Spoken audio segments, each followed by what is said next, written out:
أما بعد فقد قال الله تبارك وتعالى في كلامه القديم وفي فرقانه الحميد. أعوذ بالله من الشيطان الرجيم. بسم الله الرحمن الرحيم. إن أول بيت وضع للناس للذي ببكة مباركا وهدى للعالمين. فيه آيات بينات مقام إبراهيم ومن دخله كان آمنا. ولله على الناس حج البيت من استطاع إليه سبيلا ومن كفر فإن الله غني عن العالمين. وعن أبي هريرة رضي الله تعالى عنه قال قال رسول الله صلى الله عليه وسلم: من حج لله فلم يرفث ولم يفسق رجع كيوم ولدته أمه، أو كما قال رسول الله صلى الله عليه وسلم. وقال الله عز وجل في شان حبيبه ومحبوبه مخبرا وآمرا: إن الله وملائكته يصلون على النبي يا أيها الذين آمنوا صلوا عليه وسلموا تسليما. صلى الله على سيدنا ومولانا محمد وعلى آله وأصحابه وسلم. صلى الله على سيدنا ومولانا محمد وعلى آله وأصحابه وسلم. لا إله إلا الله محمد رسول الله. لا إله إلا الله محمد رسول الله. أستغفر الله إن الله غفور رحيم. أستغفر الله ربي من كل ذنب وأتوب إليه ولا حول ولا قوة إلا بالله العلي العظيم. إلهي दिखा दे हमें दियारे मदीना।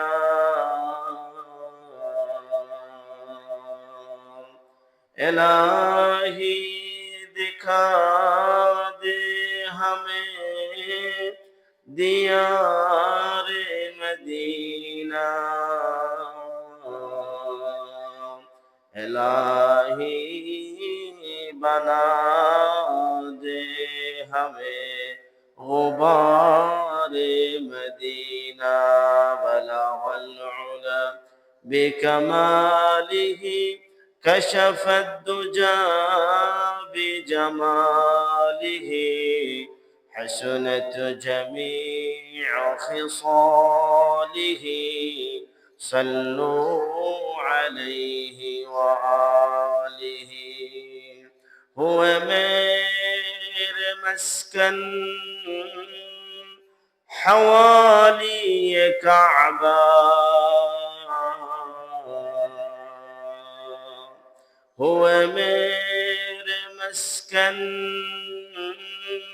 हवाली काबा। हुए मेरे मदफन दियार मदीना।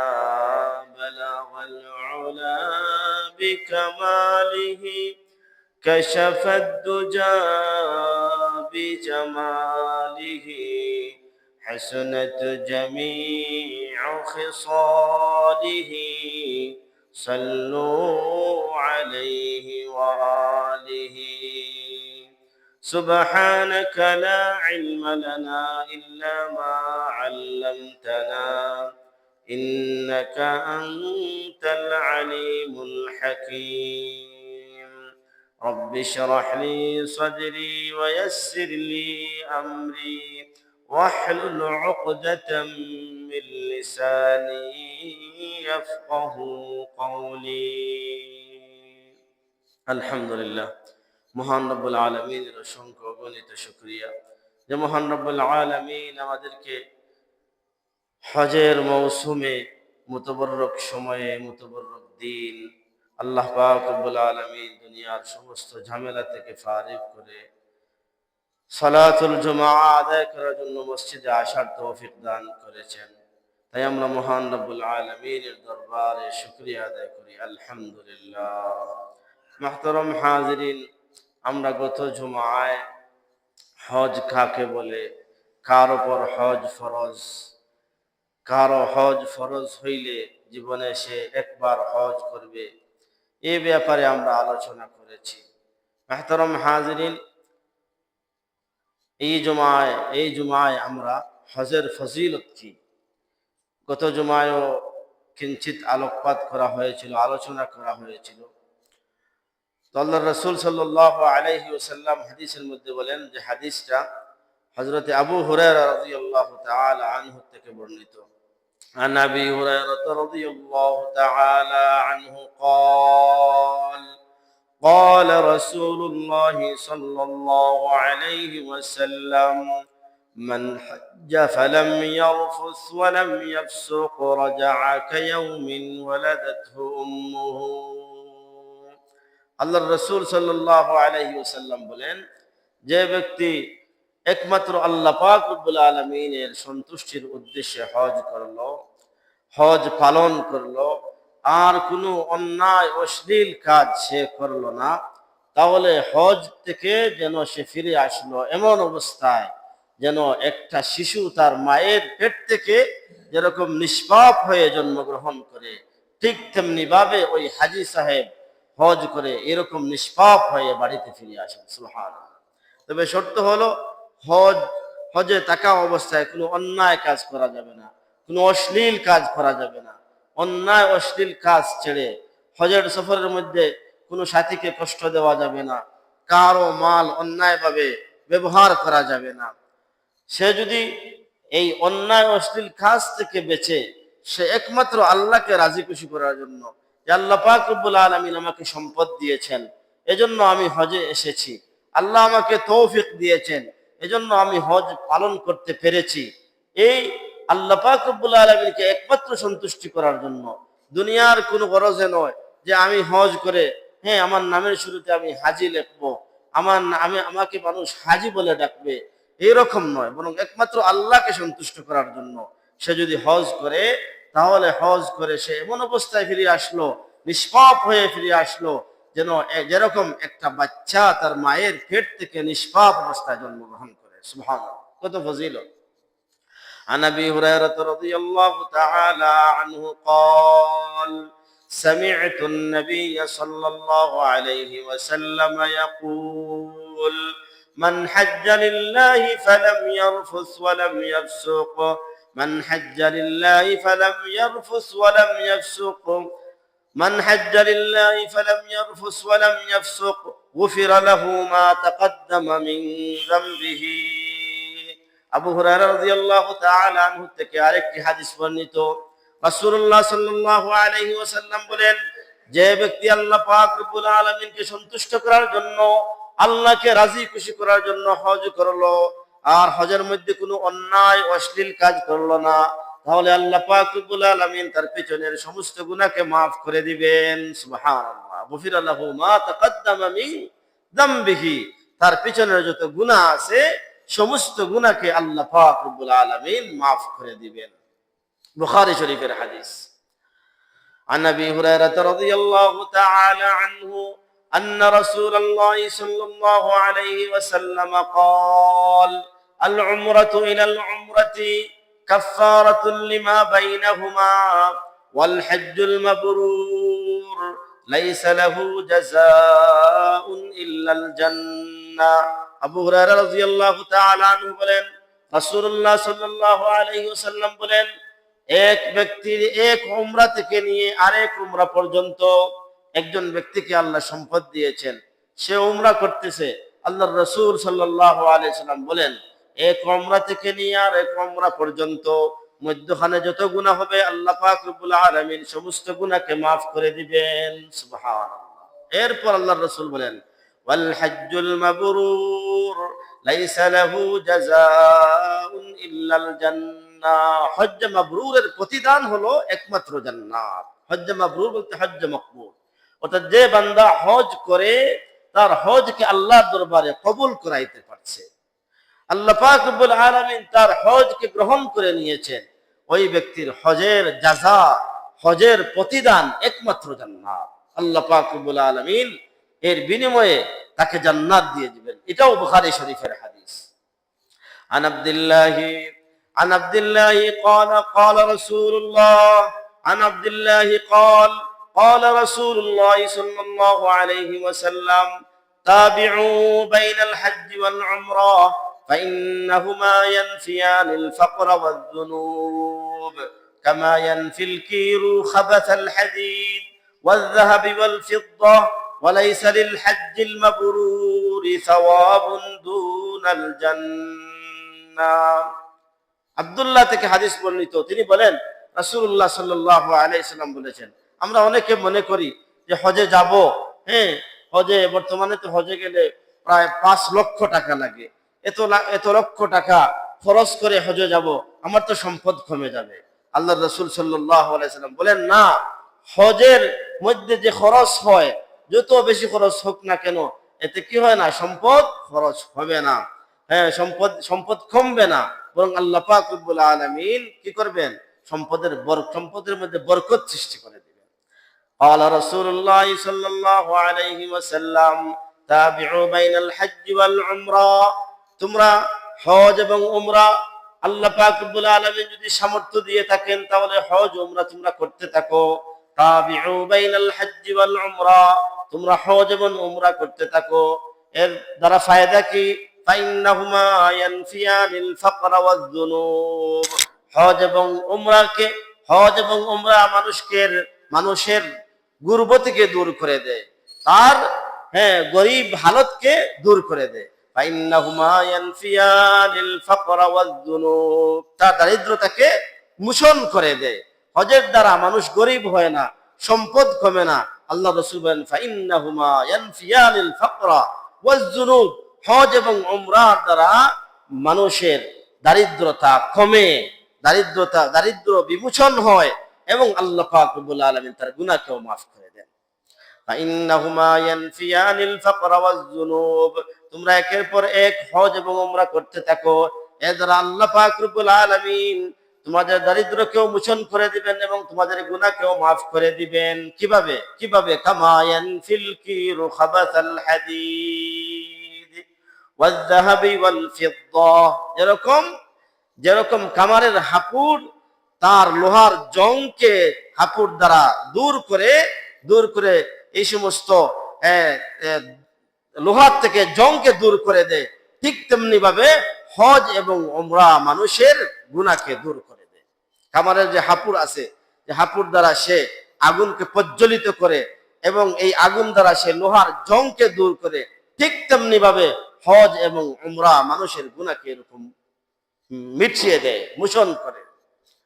ওয়াজ-যাহাবি ওয়াল ফিদ্দা, যেরকম স্বর্ণকার এবং রৌপ্যকার তার যন্ত্র দিয়ে সোনা এবং রূপার, স্বর্ণ এবং রূপের খাত ময়লাকে দূর করে, ঠিক তেমনি ভাবে হজ এবং উমরা মানুষকে গুনার ময়লা থেকে পাক সাফ করে দেয়। সুবহানাল্লাহ। কামা ইয়ানফিল কিরু খাবাসাল হাদিদ ওয়াজ-যাহাবি ওয়াল ফিদ্দা ওয়া লাইসা লিল হাজ্জিল মাবরুর সাওয়াবুন দুনাল জান্নাহ, আর হজ্জ মাবরুর এর প্রতিদান আল্লাহ পাক রব্বুল আলামিনের কাছে জান্নাত। সুবহানাল্লাহ। মুহতারাম হাজিরিন, তো আমরা যারা পুরুষ আছি, আমাদের তো যদি হজ আমাদের উপর ফরজ হয়ে যায়, কি পরিমাণ সম্পদ হইলে হজ ফরজ হবে, এটা গত সপ্তাহে আলোচনা হয়েছে। তো আমাদের উপর যদি হজ ফরজ হয়, আমাদের বাড়ির থেকে বায়তুল্লাহ পর্যন্ত পৌঁছার সামর্থ্য থাকে, আমার বাড়ি ঘরে যে সমস্ত আমার পরিবাররা থাকেন, এদেরকে খানা খাবার ইত্যাদি দিয়ে বায়তুল্লাহ গিয়ে ফিরে আসা যদি সামর্থ্য আমার থাকে, তাহলে আমার উপর হজ করা ফরজ। এজন্য পুরুষের উপর হজ ফরজ হয়ে গেলে সে কি করবে? তাড়াতাড়ি হজে চলে যাবে। কিন্তু মহিলাদের উপরও হজ ফরজ হয়। অনেক মহিলাদেরও কি থাকে? ব্যক্তিগত সম্পদ থাকে, তার উপর হজ ফরজ হয়। মহিলাদের যতই সম্পদ থাকুক না কোনো, এবং যে সমস্ত শর্ত আছে, এই সমস্ত শর্ত পাওয়া যাওয়ার পরেও তার জন্য এক্সট্রা আরেকটি শর্ত রয়েছে। এক্সট্রা শর্ত হলো তার জন্য, মহিলার জন্য মাহরামের ব্যবস্থা হয়ে যায়। কি হওয়া? মাহরামের ব্যবস্থা হওয়া। যদি কোনো মহিলার মাহরাম না পাওয়া যায়, সে হজে যাবে। মাহরাম বলতে এমন পুরুষ হতে হবে, স্বামী হলে তো আর কোনো অসুবিধা নাই, সে কি করতে পারবে? সে হজে যাইতে পারবে, তার জন্য কোনো অসুবিধা নাই। আর যদি স্বামী না থাকেন, তাহলে এমন পুরুষের সাথে সে হজে যাবে যে পুরুষের সাথে তার বিবাহ হয় না। এরকম পুরুষকে কি বলে? মাহরাম বলে। যেমন বাবা, চাচা, ভাই, মামা, এই ধরনের মানুষ, যাদের সাথে তার কি হয় না? বিবাহ হয় না। এরকম ব্যক্তি না পাওয়া পর্যন্ত তার সম্পদ থাকলেও কি তার উপরে হজ ফরজ নয়। এজন্য মহিলাদের জন্য এই একটা শর্ত, এই শর্ত যদি পাওয়া যায় তাহলে সে হজ করতে যাবে। যদি এই শর্ত না পাওয়া যায়, এরকম কোনো মানুষ, পুরুষ না মিলে, তাহলে তার জন্য হজে যাওয়া কি নয়? ফরজ নয়। কিন্তু দুঃখের বিষয়, এই শর্তটা কিন্তু আগে সৌদি সরকার এই শর্তটা তাদের শর্তের মধ্যে, হজ করা যে সমস্ত শর্ত ছিল, এই শর্তের মধ্যে এই শর্তটাও ছিল, কিন্তু বর্তমানে এই শর্তটা তুলে দিয়েছে। কি করে দিয়েছে? এজন্য দেখা যায় কোনো মহিলা কারণ মাসলা মাসাইল জানে না, জানতেও চায় না, দেখা যায় এমন ব্যক্তির সাথে, কাফেলার সাথে চলে গেছে, অথচ কাফেলার কোনো লোক তার মাহরাম কোনো পুরুষ নাই। হজের ট্রাভেলস, তাকে কাফেলার সাথে তার এলাকার কোনো লোক যাচ্ছে, তো বলতেছে তোমার এলাকার অমুক আছে, তোমার চাচা, এলাকার সম্পর্কে অথবা মামা। তো ট্রাভেলস কি করতেছে? এই এলাকার চাচা মামার সাথে তাকে কাফেলা বানিয়ে হজে পাঠাইতেছে। অথচ আল্লাহর রাসূল সাল্লাল্লাহু আলাইহি ওয়াসাল্লাম স্পষ্ট নিষেধ করেছেন যে কোনো ব্যক্তির, কোনো মহিলার মাহরাম পাওয়া যাওয়ার আগ পর্যন্ত তার উপরে হজ ফরজ নয়। আর সৌদি সরকার যেহেতু এই শর্তটা তুলে দিয়েছে, এজন্য তাদের পক্ষ থেকেও আর কোনো আপত্তি নাই। আগে কিন্তু আপত্তি ছিল, যাইতে দিত না, এটা একটা শর্ত ছিল। আল্লাহর রাসূল সাল্লাল্লাহু আলাইহি ওয়াসাল্লাম হাদিসের মধ্যে বলেন, ওয়ান নবী হুরায়রা রাদিয়াল্লাহু তাআলা আনহু قال قال رسول الله صلى الله عليه وسلم لا تسافر امرأة مسيرة يوم وليلة ইল্লা ওয়া মা'আহা যু মাহরামিন মুত্তাফাকুন আলাইহি। বুখারী মুসলিম শরীফের হাদিস। আবু হুরায়রা রাদিয়াল্লাহু তাআলা আনহু থেকে হাদিস বর্ণিত, রাসূলুল্লাহ সাল্লাল্লাহু আলাইহি ওয়াসাল্লাম বলেন, লা তুসাফিরু ইমরাআতুন মাসিরাতা ইয়াউমিন ওয়া লাইলাতিন ইল্লা ওয়া মা'আহা যু মাহরামিন, যে একজন মহিলা একদিন এক রাত্র তার কোনো মাহরাম ব্যতীত সে সফরে বের হবে না। অথচ হজের সফর তো লম্বা, অনেক সময় মাস ব্যাপী, আরো বেশি দিন থাকতেও হয়। অথচ আল্লাহ রাসূল কি বলেছেন, যে একজন মহিলা মাহরাম ব্যতীত একদিন অথবা এক রাত কোনো পুরুষের সাথে, অন্য কোনো পুরুষের সাথে মাহরাম ছাড়া তার জন্য সফর করা হারাম। তাহলে যে জায়গায় হাদিসের মধ্যে বলা হয়েছে একদিন এক রাত্রির জন্য কি করবে না, সে মাহরাম ব্যতীত অন্য কোনো পুরুষের সাথে সফরে যাবে না, তার জন্য যাওয়া হারাম, জায়েজ নয়। তাহলে হজের এত বড় একটা গুরুত্বপূর্ণ ইসলামের মৌলিক বিধান, সে যে আল্লাহ রাসূল সাল্লাল্লাহু আলাইহি ওয়াসাল্লামের এই হাদিস অমান্য করে চলে যাইতেছে, তার এই চলে যাওয়াটা ঠিক হইল? কোনো অবস্থায় ঠিক হইল না। আল্লাহ রাসূল সাল্লাল্লাহু আলাইহি ওয়াসাল্লাম হাদিসের মধ্যে স্পষ্ট নিষেধ করে দিয়েছেন। আন আব্দুল্লাহি قال قال رسول الله صلى الله عليه وسلم لا يخلون رجل بامرأة ولا تسافرن امرأة إلا ومعها محرم। আব্দুল্লাহ ইবনে আব্বাস রাদিয়াল্লাহু তাআলা আনহু থেকে বর্ণিত, রাসূলুল্লাহ সাল্লাল্লাহু আলাইহি ওয়াসাল্লাম বলেন, লা ইয়াখলুওয়ান্না রাজুলুম বিইমরাআতিন, কোন পুরুষ যেন কখনো কোন মহিলার সাথে নির্জনে কোন জায়গায় একত্রিত না হয়। কোন পুরুষ যেন কোন মহিলার সাথে নির্জনে এক জায়গায় কি না হয়, একত্রিত না হয়। আল্লাহ রাসূল সাল্লাল্লাহু আলাইহি ওয়াসাল্লাম আরেক হাদিসের মধ্যে বলেন, যখন একজন পুরুষ আর একজন মহিলা নির্জনে কোথায় একত্র হয়, তখন তাদের মধ্যে 3 নম্বরে শয়তান অবস্থান করে। যে তারা একজন পুরুষ আর একজন মহিলা, আর 3 নম্বর শয়তান অবস্থান করে। পুরুষের ভিতরে ওয়াসওয়াসা দেয়, মহিলার ভিতরেও কি দেয়, ওয়াসওয়াসা দেয়।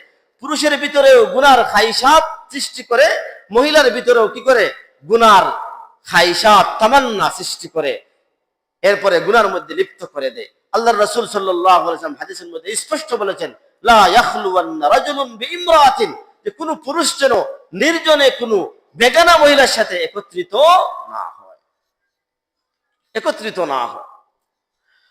ওয়ালা তুসাফিরান্না ইমরাআতুন ইল্লা ওয়া মা'আহা মাহরামুন, এবং কোন মহিলা যেন তার মাহরাম ব্যতীত বেগানা পুরুষের সাথে সে যেন কোনো সফরে বের না হয়। তখন বেগানা পুরুষ লাগে না, মহিলা একাই বের হয়ে যায়। তখন বেগানা পুরুষ লাগে, বেগানা পুরুষও লাগে না, একাই বের হয়। তো আল্লাহ রাসূল সাল্লাল্লাহু আলাইহি ওয়াসাল্লাম কি বলতেছেন, যে বেগানা কোনো পুরুষের সাথে সে যেন ঘর থেকে কি বের না হয়। ওয়ালা তুসাফিরান্না ইমরাআতুন ইল্লা ওয়া মা'আহা মাহরামুন ফাকালা রাজুলুন ইয়া রাসূলাল্লাহ, এক ব্যক্তি বললেন, হে আল্লাহর রাসূল, ইন্নিক তুতিবতু ফি গাজওয়াতিন কাযা ওয়া কাযা ওয়া খারাজাত ইমরাআতি হাজ্জা ক্বালা ইযহাব ফাহজুজ মা'আকা ইমরাআতিকা।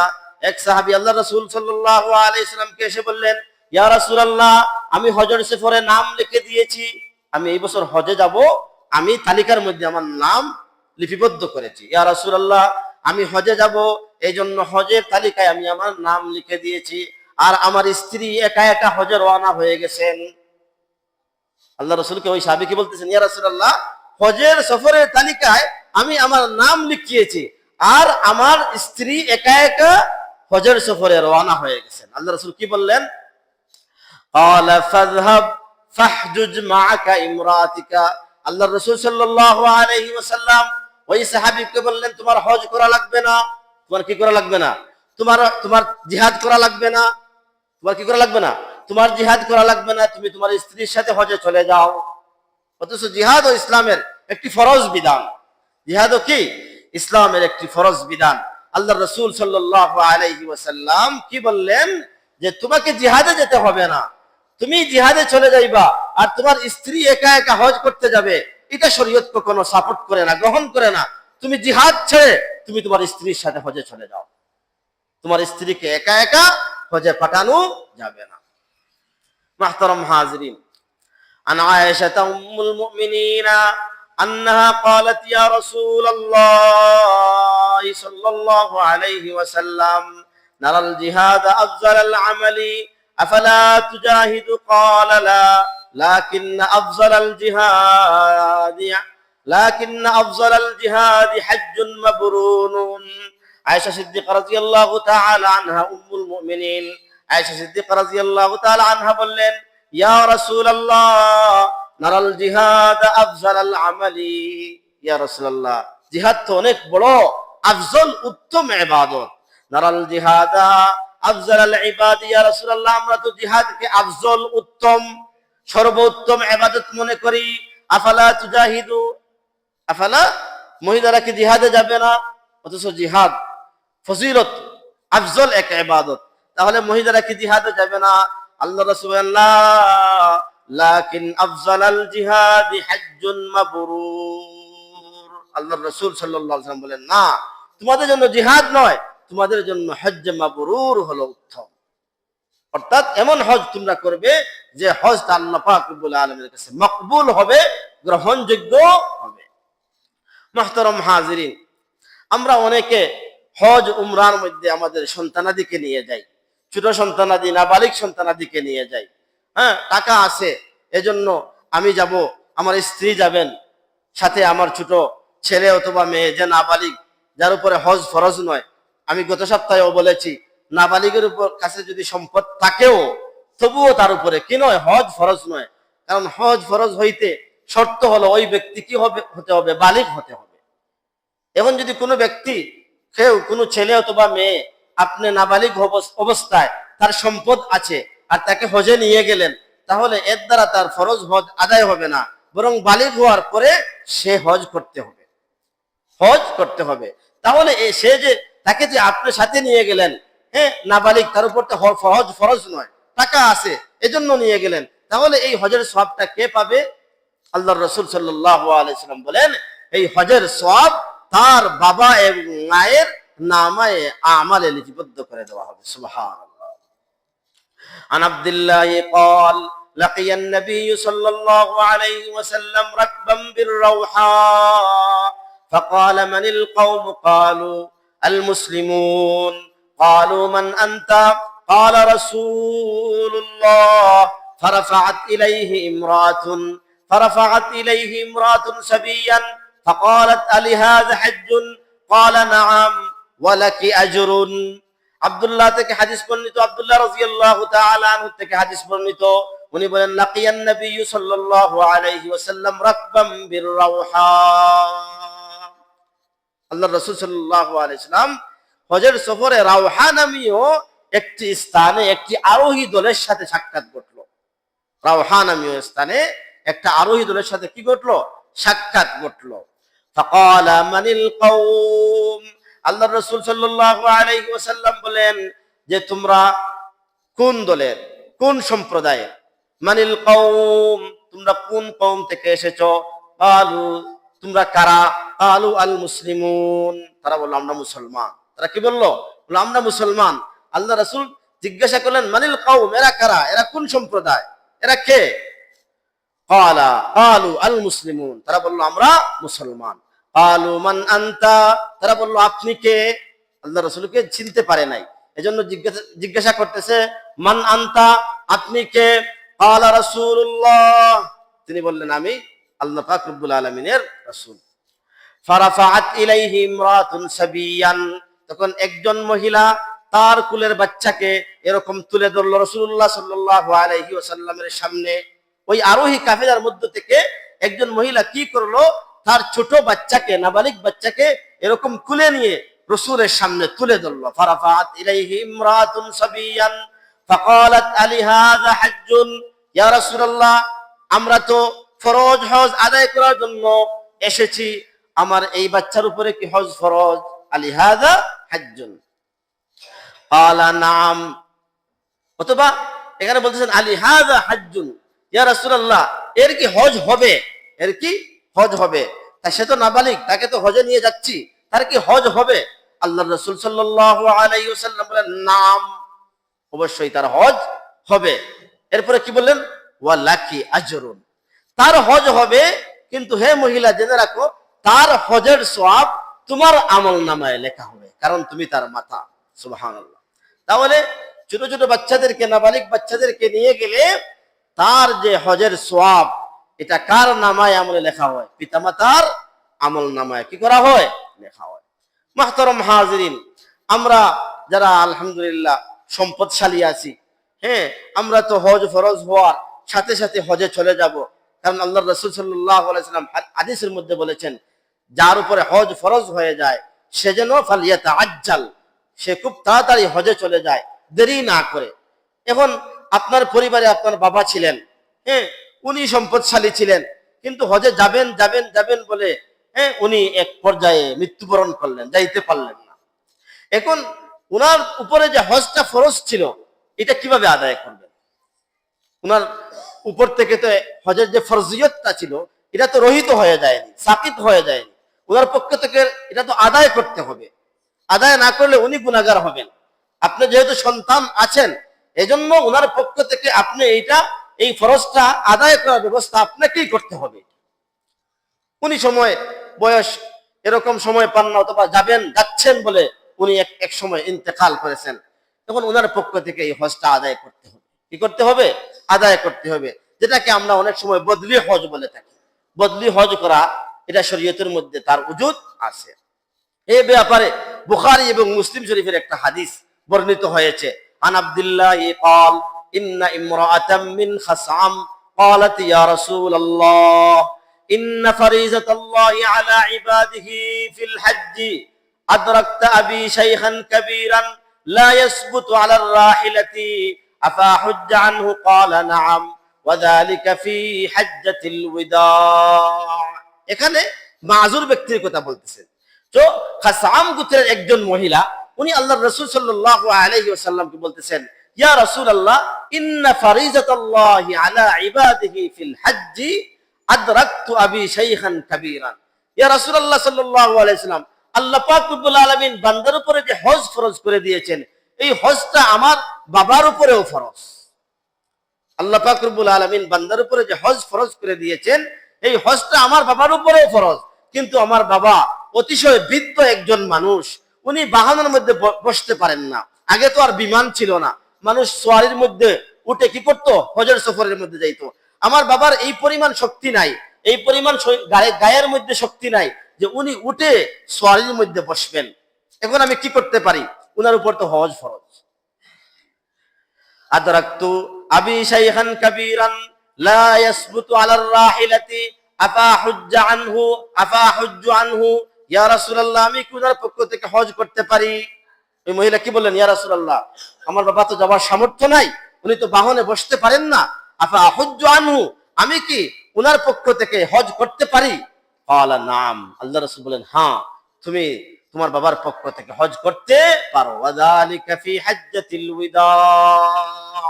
আল্লাহ রাসূল সাল্লাল্লাহু আলাইহি ওয়াসাল্লাম বলতেছেন, হাদিসের মধ্যে বলা হচ্ছে যে এটা ছিল বিদায় হজ্জের ঘটনা। তাহলে এই হাদিস থেকে আমরা কি পাইলাম?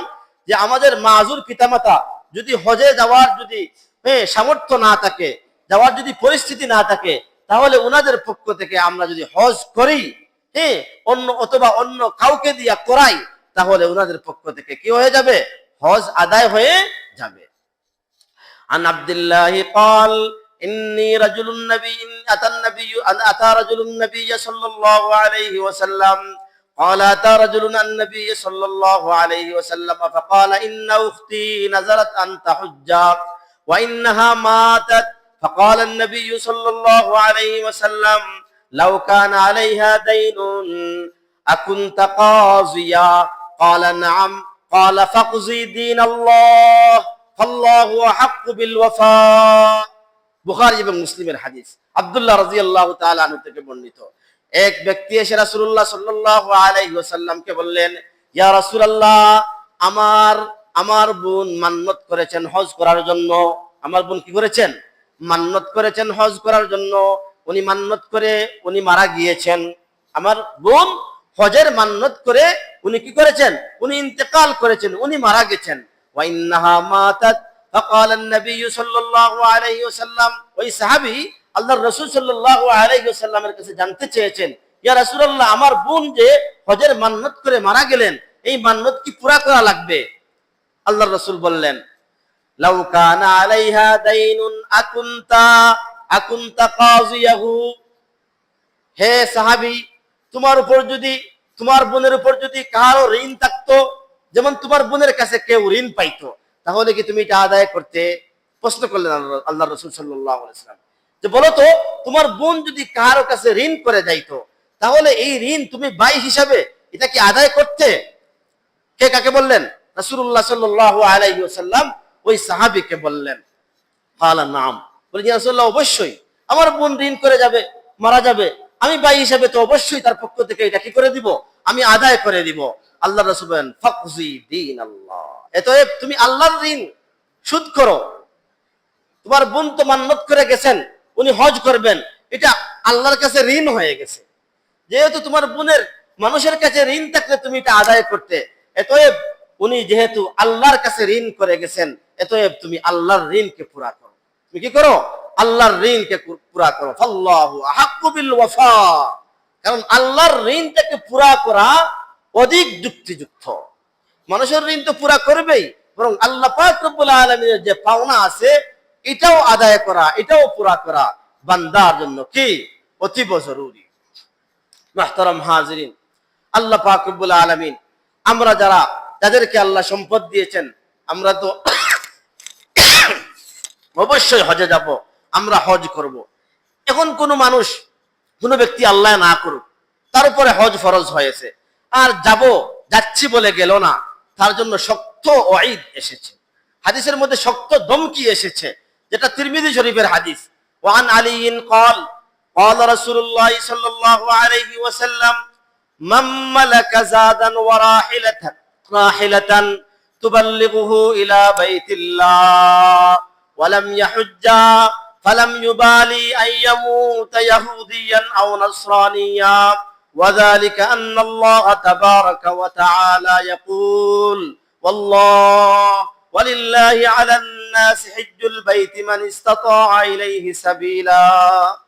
ইসলামের চতুর্থ খলিফা হযরত আলী রাদিয়াল্লাহু তাআলা আনহু থেকে হাদিস বর্ণিত, উনি বলেন আল্লাহর রাসূল সাল্লাল্লাহু আলাইহি ওয়াসাল্লাম বলেছেন, মান মালাকা যাদান ওয়া রাহিলাতান, যার টাকা পয়সা আছে সে হজে যাইতে পারবে, এই সামর্থ্য আছে, বাইতুল্লাহ পর্যন্ত পৌঁছার সামর্থ্য আছে, সেখান থেকে ফিরে আসারও সামর্থ্য আছে, ওয়ালাম ইয়াহুজ্জা, আর হজ করলো না, হজে গেল না, যাব বলে সে মৃত্যুবরণ করলো, আল্লাহ না করুন, ফালা